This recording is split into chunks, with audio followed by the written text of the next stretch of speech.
인간은 생각하는 갈대라는 이 명제에 대하여 우리는 아주 익숙해 있습니다. 겉모양으로는 갈대처럼 약하고 흔들리는 존재로 보이지만 사실은 생각할 줄 알기 때문에 위대하고 존귀한 존재라는 철학적 의미를 담고 있는 명제 말입니다. 그만큼 생각은 우리의 됨됨이를 결정하는 기본 중에 기본이에요. 생각을 심어 행동을 거둡니다. 행동을 심어서 습관을 거두고, 습관을 심어서 인격을 거두고, 인격을 심으면 운명을 거둔다. 이게 사실은 진리이자 모든 인생사의 인지상정입니다. 그러니까 생각이라는 것이 우리의 습관, 우리의 행동, 우리의 인격, 우리의 운명을 좌우하는 중요한 기초이자 씨앗이 된다는 겁니다. 생각을 보면 그 사람을 알아요. 그러니까 여러분 주변을 한번 가만히 돌아보면요, 생각 한번 잘해서 정말 복된 삶을 누리는 사람이 있는가 하면 생각 한번 잘못해서 불행한 삶을 사는 사람이 있더라는 것입니다. 더욱이 어떤 힘겨운 일을 당했을 때 어떤 방향으로 무슨 생각하느냐에 따라서 일어설 수 있게 만들고 뒤로 물러가서 침눈에 빠지게 만드는 경우를 여러분 스스로도 경험해 봤고 주변을 통해 많이 확인할 수 있었던 명제입니다.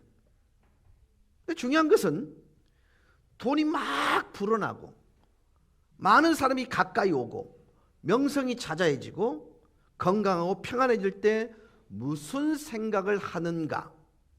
그때 생각을 잘해서 정말로 존귀한 사람, 위대한 흔적을 남긴 사람이 있는 반면에 그때 생각을 잘못해서 많은 사람에게 해를 끼치고 자신도 망하는 것을 보셨을 거예요.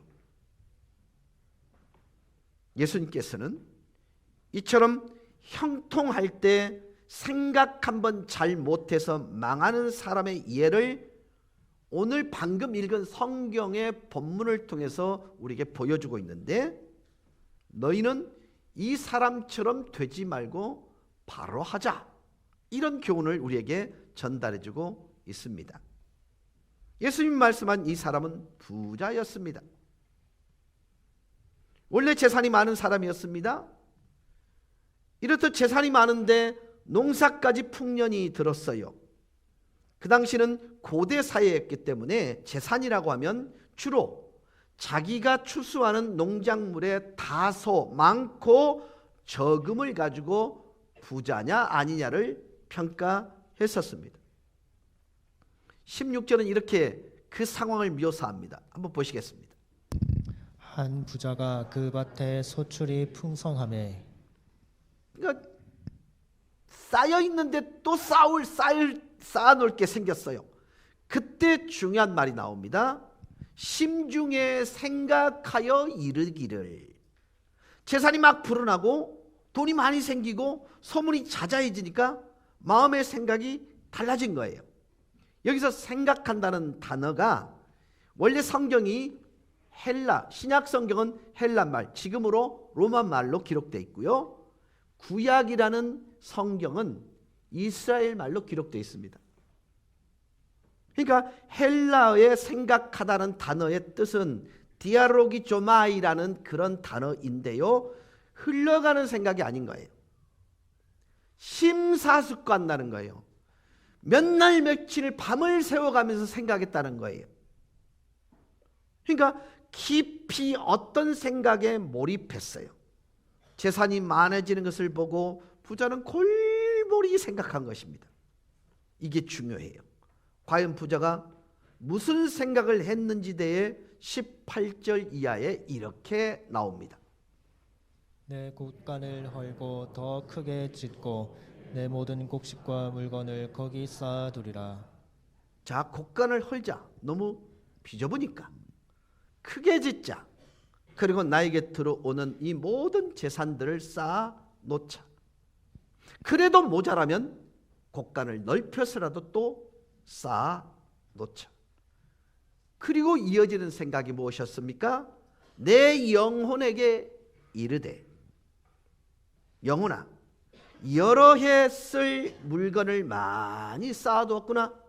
이제부터 평안히 쉬고 먹고 마시고 즐기자. 그러니까 부자의 생각은 그토록 숙고 끝에 내린 결론이 뭐냐면 먹고 마시고 즐기자는 것입니다. 근데 여러분, 이 부자의 생각은 저와 여러분의 생각과 별반 차이가 없는 생각입니다. 우리의 생각을 오히려 대변해 준다 해도 과언이 아닙니다. 뿐만 아니라 영적으로 깊이를 모르는 신앙생활하는 대부분의 성도들 생각도 비슷합니다. 이것은 어떤 한 부자의 생각이 아니라 우리와 같은 생각인 거예요. 그 부자의 생각 속에는 뭐가 있어요? 행복이란 쌓고 먹고 즐기는 데 있다고 생각하는 것입니다. 우리는 경험적으로 압니다. 인생이 행복해지려면 여러 가지 조건이 필요하지만 그 가운데 돈이 있어야 됨을 압니다. 빈 알거지 신세로 무슨 행복을 추구할 수 있겠느냐라는 거지요. 영국의 옥스퍼드 대학에서 10년 동안 연구에 발표한 자료, 거기에 의하면 영국 사람 기준으로 도대체 사람이 어느 정도의 재산이 쌓아야 가장 행복을 느끼는지를 10년 동안에 걸쳐서 조사했답니다. 우리나라 돈으로 환산한 결과 18억 정도 가지면 인간은 행복을 느낀다고 합니다. 여기는 허와실이 분명히 있습니다. 그런데 이 데이터를 통해서 수긍할 수 있는 사실이 있습니다. 즉, 행복이란 돈을 쌓으면 쌓는 대로 비례하지 않는다는 것입니다. 그러니까 영국 사람들에게 조사를 해보니까 18억이 모였을 때 행복의 극점을 이루는데 18억, 20억, 30억의 재산이 느니까 18억을 모았을 때 그 행복과 계속해서 더 커져야 되는 거잖아요. 더 모이면. 근데 그렇지가 않더라는 거예요.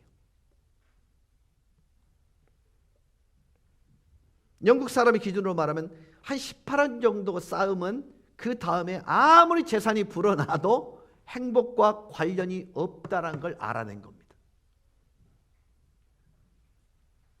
따라서 자꾸 쌓아라, 자꾸만 쌓기만 하면 행복할 것이라는 이 말은 사람을 완전히 타락시키는 사단의 소리일 가능성이 많습니다.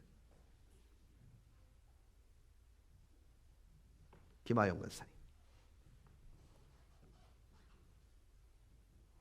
어느 정도 있으면 행복하겠어요? 아니, 크게 불러도 괜찮아. 많을수록 좋아요?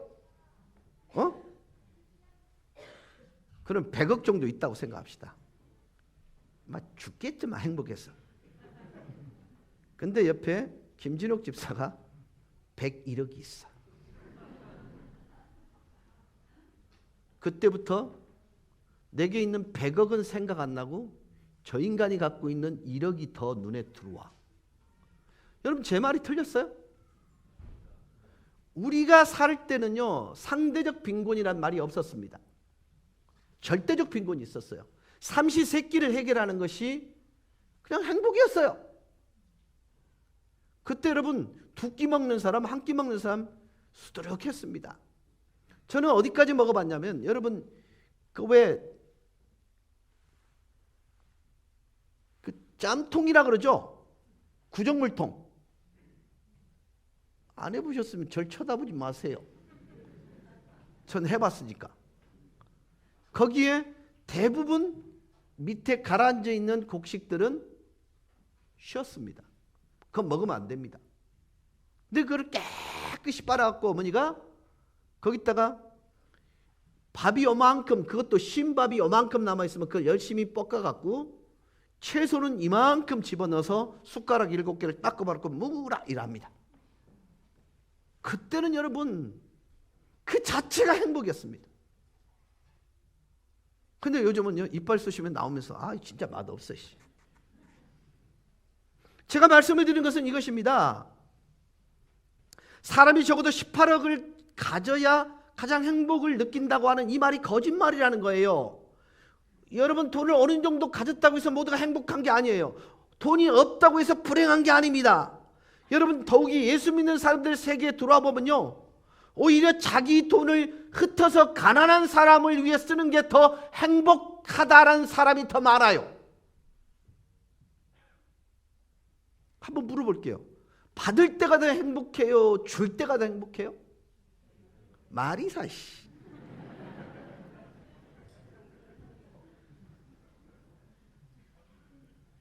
진짜 여러분 줄 때 기뻐요?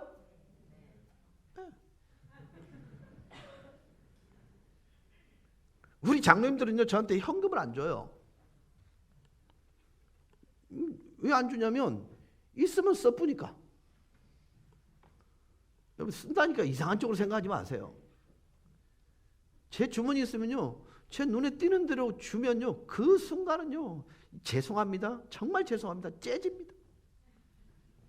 이 감당이 안 될 만큼 행복해요. 근데 받는 게 익숙하지 않아요. 여러분 이런 생각을 해보십시오. 생각이라는 게 얼마나 중요한지요.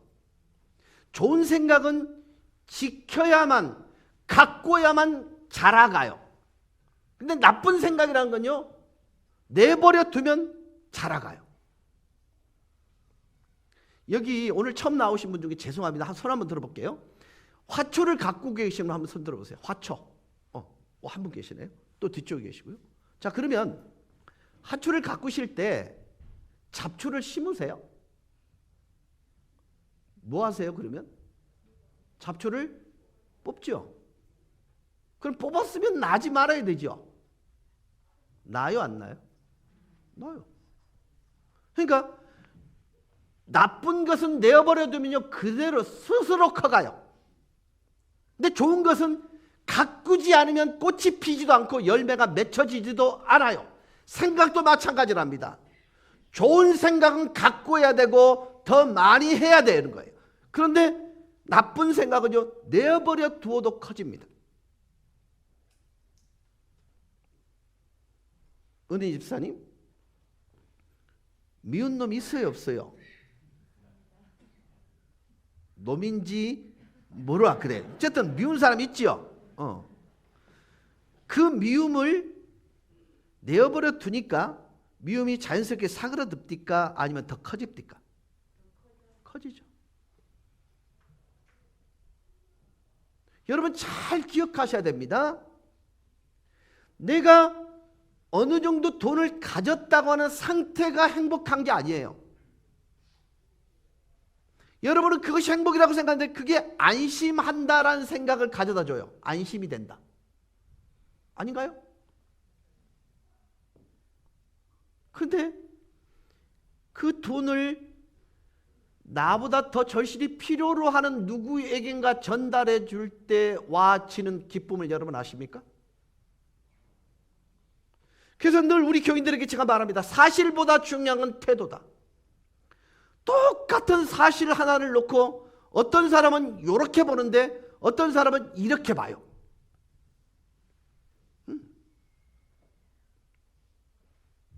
자, 두 분이 부부신가요? 따로따로 오신 거예요? 부부로 오신 거예요? 부부시죠? 두 분이 가정생활 이렇게 하실 때 그 가정에서 쏙 뽑아버리면 좋겠다는 언어가 많아요? 갖고 쓰면 좋겠다는 언어가 더 많으세요? 생각을 안 해보셨나요? 그렇죠? 좀 뽑아버렸으면 하는 말들이 어떤 것이 있을까요? 아니 지금 제가 이 말씀을 드리는 이유는요, 가정을 하나님께서 만드셨을 때는요 행복해지라고 만드신 거예요. 천국이란 이런 거야. 그 작은 샘플로 만들어 주신 것이 가정이에요. 그러니까 가정의 본질은 천국을 땡겨서 맛보게 만드는 게 가정이란 말이에요. 그러면 가정을 천국되게 하려면 천국의 언어를 가져와서 쓰는 게 맞을까요? 아니면 지옥의 언어를 가져와 쓰는 게 맞을까요? 동의하십니까? 자, 천국의 언어는 뭘까요? 사랑해. 너밖에 없다. 나는 너의 모든 행동이 이뻐 보여. 이해해. 존중해. 그래, 그럴 수 있어. 맞아. 이게 사실 어떤 의미에서는 천국의 언어입니다. 근데 지옥의 언어는 뭐예요? 내 그럴 줄 알았다. 이기만. 여러분 가만히 생각해 보세요. 우리는 단순히 그냥 내 감정을 표현하는 거라고 여기지만 그것은 내 속이에요. 내 마음이에요. 내 마음에 무엇이 들어있는가가 표현되는 거예요. 결국 내 마음이 천국이 되어 있지 않으면 천국의 언어가 나오지 않아요. 내 마음이 지옥이 되어 있다면 지옥의 언어가 나온 거예요. 나가 뒤집으라. 여러분 제가 우리 어머니한테 들었던 욕 중에 제일 심한 욕이 뭔지 아세요? 이 육시알로마. 여러분 이 욕이 자식한테 하려고는 아니잖아요. 뭐 감동이 없노? 육시가 뭐예요? 사지를 찢어 죽인다는 얘기예요. 이거는 괜찮아요. 이 호레 씹어갈로마. 자식한테 그런. 그러니까 여러분 생각해 보세요. 그때는 제가 이해가 돼요. 우리 어머니가 무당이었으니까. 근데 제가 생각을 바꿨잖아요. 어찌 바꿨냐면 육시알로마 그러면 맞다. 내가 예수님 때문에 사지가 찢겨 죽어도 나는 예수를 증거하다 죽을 거야. 순교할 거야. 이렇게 바꾸니까요. 그 욕이 축복이 됩니다. 억지라 그러면 할 말 없습니다. 사실보다 중요한 건 뭐다? 태도다. 사랑하는 여러분, 그렇습니다. 내가 가진 것의 건강성은 내 마음속에 뭘 담고 있느냐를 통해서 결정이 나는 거예요. 오늘 여러분 잘못 오신 거예요. 왜 잘못 왔냐면요. 집에 돌아가면 이제 머리가 생각나는 거예요. 지옥의 언어가 있고 천국의 언어가 있지. 맞다. 저 인간이 진짜 미워 죽겠는데 이 말씀은 안 되겠다. 이 생각이 갈등이 생긴다. 그때는 여러분 주저없이 천국의 언어를 선택하세요. 망설이면 지옥의 언어가 자라게 되어 있습니다. 여러분 있고 없고가 행복의 기준은 아닌 거예요. 있고 없고에는 상대적인 평가예요. 옛날에는 절대적으로 우리가 빈곤했기 때문에 새끼 밥이 먹는 그 자체가 중요했어요. 근데 요즘은요, 내가 20억을 가지고 있으면 21억 가진 놈 때문에 내가 행복해지지 않아요. 그렇다면 가짐의 유무가 행복을 결정하는 것이 아니라 내 마음에 무엇을 담고 있는가가 행복을 결정하는 것이라고 보시면 되는 겁니다. 근데 이 부자는 돈이 있어야 행복해진다는 생각을 하고 있는 것입니다. 쌓아놓고 즐기는 것이 행복이며 행복과 즐거움을 동일시합니다. 한번 물어볼게요. 행복과 즐거움이 똑같은 것일까요? 여기 술 좋아하시는 분 계시죠? 한 잔 들어가고 두 잔 들어가고 자꾸 부으라 마시라 그러다가 어느 시점이 되면요 세상이 황홀해 보여요. 저는 우리 아버지가요 술 드실 때만큼 천사가 되는 거 못 봤습니다. 근데 술의 정점이 딱 지나면 정말 가족들을 아프게 했습니다. 그리고 술에서 깨어났을 때 저희 아버지는 자식들을 똑바로 쳐다보지 못하는 아버지였습니다. 즐거우신 거예요. 그런데 그 즐거움이 끝났을 때 행복으로 이어지느냐? 아닙니다. 즐거움과 행복은 전혀 무관합니다. 즐거움이라는 것은요, 즐거워하는 행동의 과정에서 느끼는 감정이고요, 행복은 즐거움이라고 하는 행동을 경험하고 난 뒤에 찾아오는 감정이에요. 자, 즐겼다고 해서 다음에 행복이 따라오느냐? 아닙니다. 자, 부부의 도리를 무시하고 내 아내가 아닌 전혀 다른 여자에게, 내 남편인 전혀 다른 남자에게 눈을 돌려 한 번 로맨틱한 꿈을 꾸었다고 그 다음에 행복이 찾아오냐요? 아닙니다. 저는 여러분 진짜 미안합니다. 바람 피우는 분들 이해가 안 돼요. 한 여자 감당하기도 힘든데.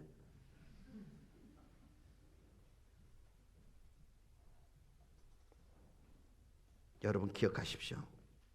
즐거움과 행복은 같이 가지 않습니다. 즐거움과 행복은 같은 것이 아닙니다. 이 진리를 깨달을 때에 우리는 시간을 해방시킬 수 있어요. 즐기기 위해 함부로 낭비하는 시간을 아껴서 누군가에게 손을 내밀어주는 기꺼이 나눔의 삶을 선택하는 것, 그게 중요한 거예요. 그리고 부자의 두 번째 선택은 자기 생명의 주인이 자기라고 생각했어요.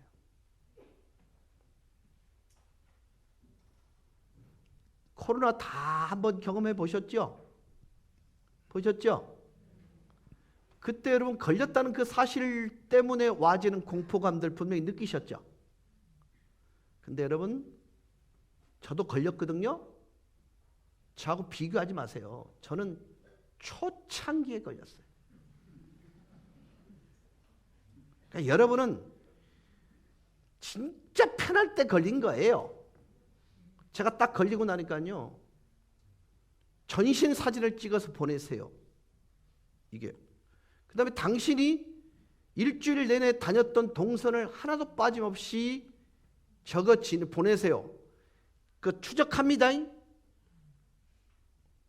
핸드폰 추적하면 다 나와요.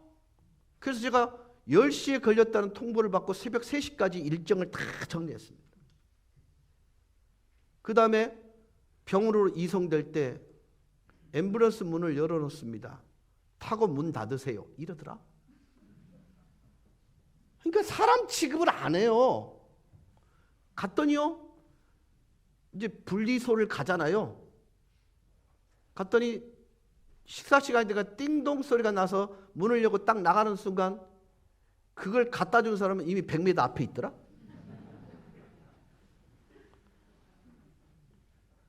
그때 여러분 느꼈던 느낌이 어떨까요? 저에게는 심각한 공포였습니다. 그 바이러스 하나로 인해서 와지는 그 공포감들이 3년 전 세계를 공포 속에 휩싸이게 만들었잖아요. 여러분, 그 눈에 보이지 않는 바이러스 하나에 쩔쩔매는 게 인생입니다. 근데 생명이 자기 것이라고요? 아닙니다.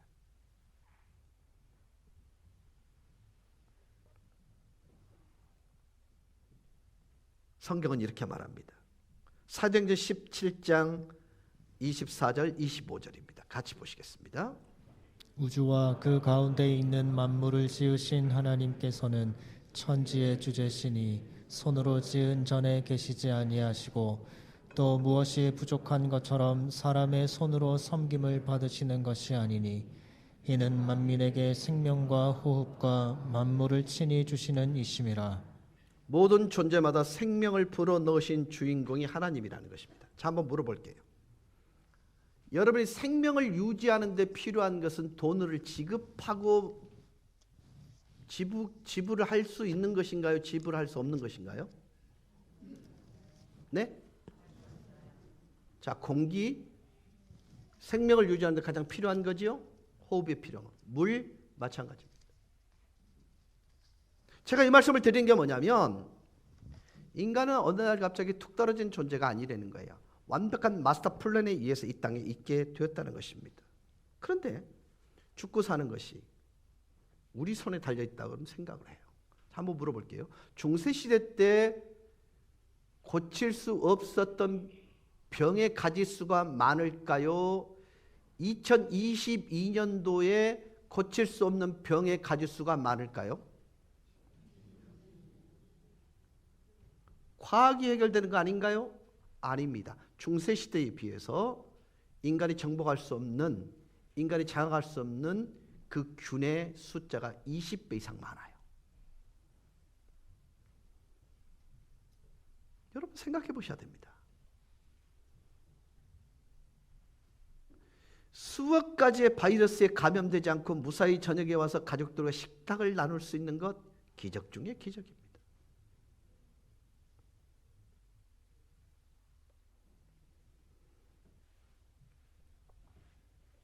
결국 부자의 생각은 행복의 기준이 잘못됐고요.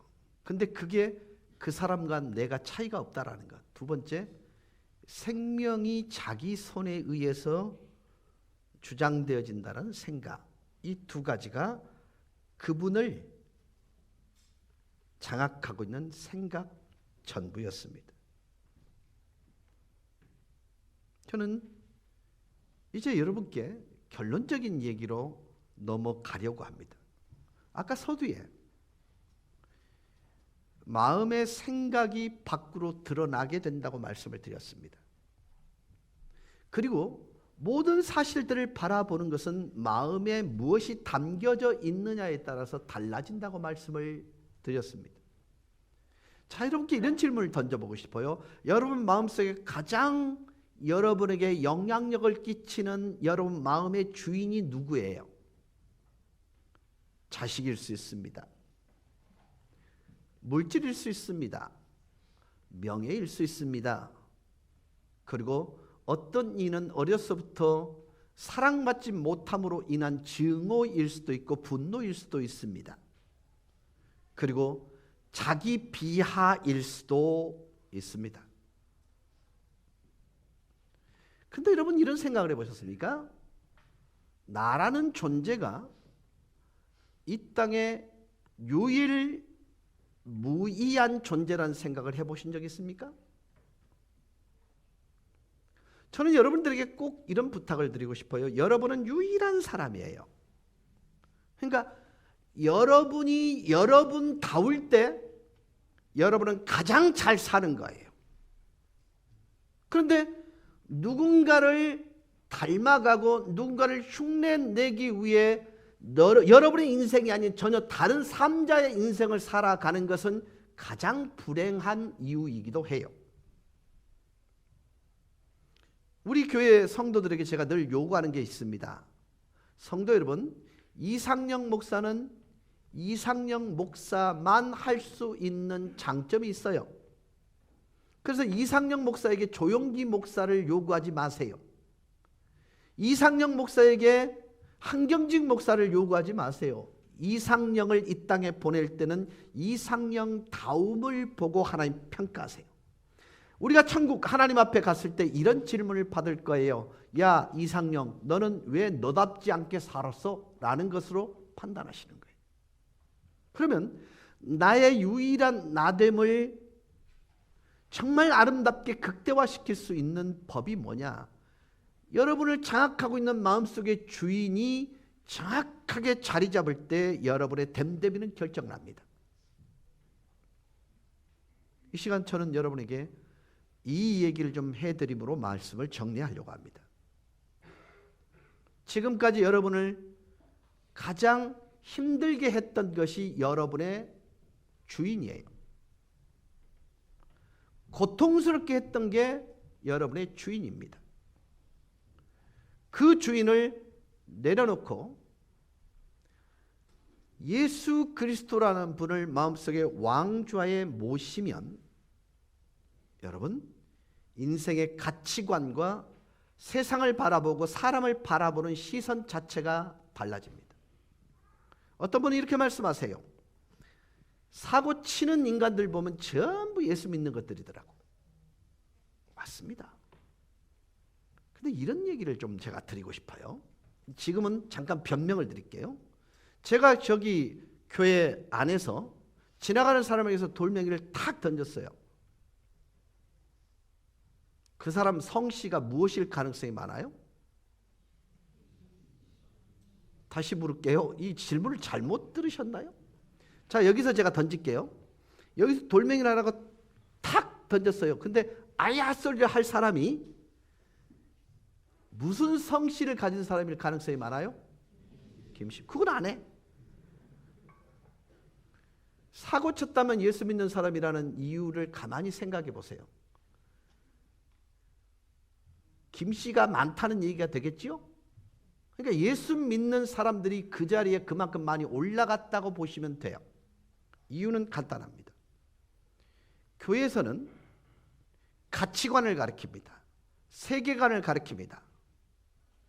그래서 사람들과 대화하는 법이 이미 어렸을 때부터 익숙해져요. 그러다 보니까 리더십이 배양이 됩니다. 그래서 누군가에게 리더가 되고 있어요. 그러다가 사람이 변질돼 가다 보니까 잘못된 길을 가는 경우는 왕왕 있습니다. 지금 제가 이 말씀을 드린 것은 옹호하고자 하는 것이 아닙니다. 상식적이고 합리적인 생각을 하자는 것입니다. 자, 보세요. 한국에는요, 교회가 5만 개가 있습니다. 그 5만 개 교회 중에서 100명 밑으로 모이는 교회가 4만 5천 교회입니다. 그런데 5천 교회가 100명 이상 모이는 교회예요. 의외죠, 여러분? 교회면 모두 다 많이 모이는 줄 아시죠? 아닙니다. 근데 3년 전에 기독교가, 그러니까 코로나19 이전에 기독교가 기부한 돈이, 그러니까 공식적으로 기부한 돈이 1조 원입니다. 그러면 5천 교회가 1조 원을 사회에 환원했다고 얘기하면 됩니다. 근데 여기에 뭐가 빠져 있냐면, 여러분 NGO 단체 아시죠? 월드비전, 굿네이버, 사랑의 열매, 그 다음에 뭐가 있어요? 예? 컨벤션 또 컴패션 또 유니세프. 다 이 얘기해 보세요. 그 중에 기독교 단체가 아닌 데는 없습니다. 그러면 이 기독교 단체가 기업으로부터 후원을 받는 것도 있습니다만은 전부 기독교인들이 후원을 해요. 근데 교회를 모르는 분들이 교회를 향해서 돌멩이를 서슴없이 던집니다. 물론 돌멩이 맞을 짓도 해요. 그러나 여러분들이 전혀 생각하지 못하는 가치관이 뭐냐면, 교회는 나누어 주는 것이 가치관이에요. 오른손이 하는 일을 왼손이 모르게 하는 게 기독교의 세계관이에요.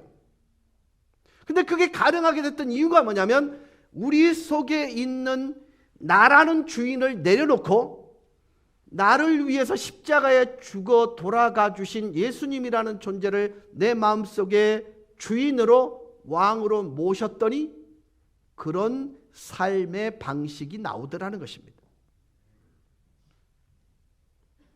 저는 오늘 여러분을 설득하려고 이 자리에 함께 갑시다라고 말하고 싶지가 않습니다.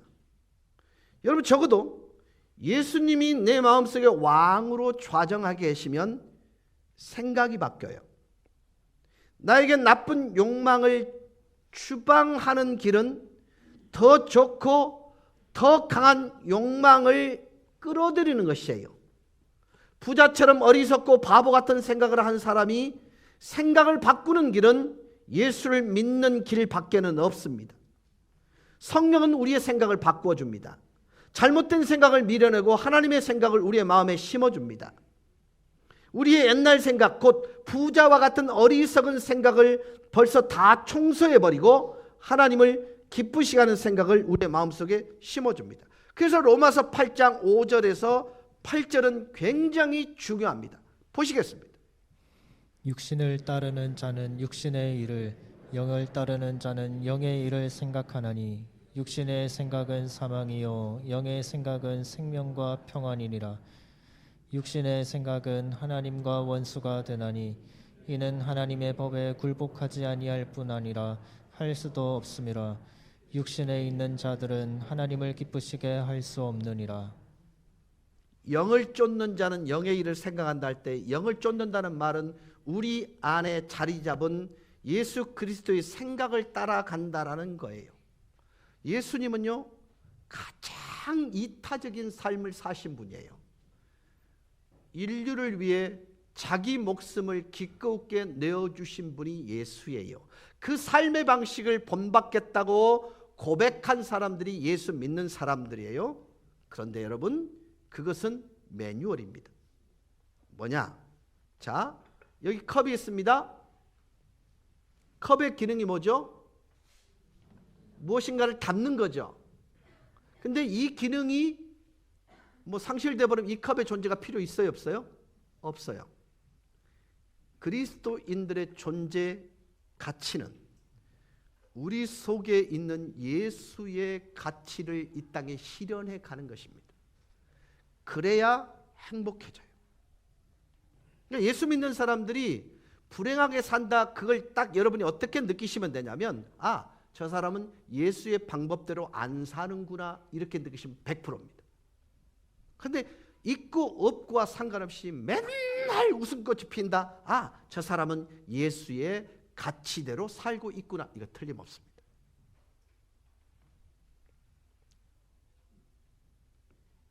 이제 이렇게 정리할게요. 최근에 이런 말씀을 드리면 정말 죄송한데 3개월의 시한부 인생을 진단받은 분을 제가 찾아뵀습니다. 근데 의외로 얼굴이 참 좋아 보이셨어요. 예수를 믿지 않는 분이었습니다. 그래서 제가 질문했습니다. 천국으로 이사 갈 준비 다 하셨어요? 그러니까 웃고 계셨어요. 천국으로 이사 가는 방법은 마음의 준비, 마음의 주인만 바꾸면 됩니다. 지금 살아온 삶의 식과법을 내려놓고 자기를 내려놓고 예수님을 나를 구원하신 구원자로 그리고 주인으로 모시면 당신은 천국으로 이사갈 모든 준비를 완료하게 된 것입니다. 그리고 그 증거가 뭐냐? 평안이다. 평안이 뭐냐? 부족함도 안 느끼고 어그러짐, 모든 관계에 어그러짐이 없는 것, 그것이 평강이다. 그리고 예수님을 영접하고 그리고 저는 돌아왔습니다. 정확히 한 달 이틀 만에 그분은 천국으로 이사 가셨습니다. 그래서 제가 장례 예배를 다 집례를 하고 돌아왔는데 그분의 누님이 저에게 충격적인 얘기를 전달해 줬습니다. 그냥 어디 흔적이 남아 있는데 거기에 보면 뭐가 감사하다, 무엇 때문에 행복하다, 그리고 누구누구를 사랑한다, 이런 많은 메모들이 곳곳에 남겨져 있더라는 것입니다. 그리고 죽음에 대해서 요만큼도 생각을 안 하더랍니다. 그리고 자기를 방문한 모든 사람들에게 예수님을 믿어야 천국으로 이사갈 수 있다라고 그렇게 고백하더랍니다. 그리고 그 마지막 죽음, 그분의 얼굴을 이렇게 제가 보았을 때 병을 앓기 전의 얼굴이 아닌, 병을 앓는 얼굴이 아닌 원래 제가 그 소위 말하는 영정사진에 보았던 그 얼굴 그대로가 돌아왔었습니다. 여러분, 제가 이 말씀을 드리면서 꼭 그래야 된다가 그거 아니에요.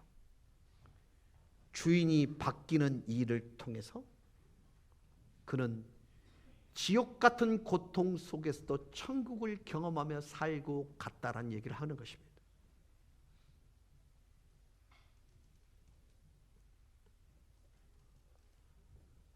이제 말씀을 맺겠습니다. 이제 그렇다면 그 주인을 우리가 모시는 방법이 뭐냐? 정말 간단합니다. 제가 기도할 텐데 그 기도를 한 소절 한 소절 따라해 주시고 마지막에 예수님의 이름으로 기도드립니다 할 때 아멘 하시면 여러분의 마음속의 주인은 바뀝니다. 너무 쉽습니까? 아닙니다. 과정은 정말 우리가 할 수 없는 과정인데 그 과정을 예수님이 대신해 주셨어요. 그래서 우리는 고백을 통해서 예수님의 이름으로 기도드립니다 하는 순간 천국으로 이사갈 완벽한 준비를 마무리하는 것입니다. 이제 저는 여러분들과 함께 잠시 기도할 터인데 마음에 아파하신 분들은 기도를 한 소절씩 따라해 주시면 됩니다. 기도하시겠습니다.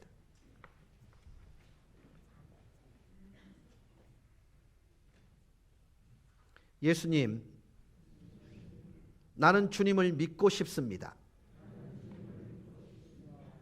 십자가에서 죽으심으로